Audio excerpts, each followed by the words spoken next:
মুহূর্ততে মুহূর্ততে হব পারে প্রলয়ের ঘোষণা।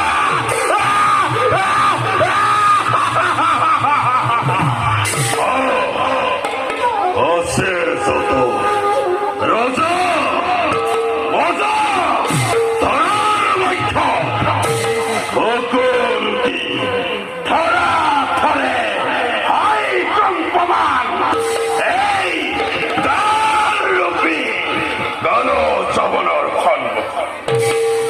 কিন্তু কিন্তু বাকি মাত্র এই বলিয়া রাখা